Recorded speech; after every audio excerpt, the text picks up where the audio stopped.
इतिहास रचिला team India संभाली पारिलेनी कांदी पकाइले रोहित कहीदेले बहुत किछि कथा एमिति किछि कहिले विराट कोहली मध्य तेबे कोन रहिछि संपूर्ण खबरटी चालुन तो जानिबा एही वीडियो माध्यम रे किंतु ता पूर्व आपण माने जदि रोहित शर्मा एवं विराट कोहली जने बड़ फैन होइतिबे तेबे वीडियो को निश्चित लाइक करी चैनल को सब्सक्राइब कर दियंतु। भारत महिला विश्व कप 2025 रो फाइनल मैच टी जीतिछि 52 रन रे दक्षिण आफ्रिका को हराई 52 वर्षर विश्व कप इतिहास रे भारत प्रथम थर जीतिछि आईसीसी महिला दिनिकिया विश्व कप। पुरुष दलर स्टार खेलाड़ी विराट कोहली एवं रोहित शर्मा मध्य भारतीय महिला दल सहित खुशी रे शामिल होइतिले। रोहित शर्मा फाइनल देखिबाकू नवी मुंबई रो डॉक्टर डीवाई पाटिल स्टेडियम रे पहुंचीतिले।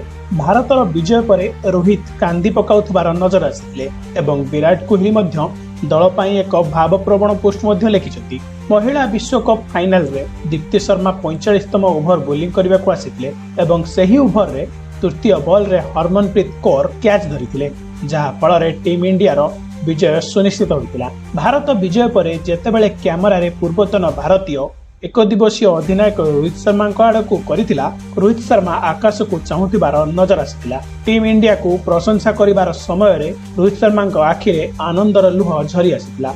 विराट कोहली भावप्रवण पोस्ट मध्य भाइराल होइछि। तेबे फाइनल रे भारत विजय परे विराट कोहली सोशल मीडिया रे पोस्ट करि लिखिछन्ति जे तुमे आगामी पीढ़ी पाई प्रेरणा तुमे माने तुमर निर्भीक क्रिकेट सहित प्रत्येक भारतीय को गर्वित करिछ। तुमे समस्ते एही विजयर योग्य एवं एही मुहूर्त को उपभोग कर।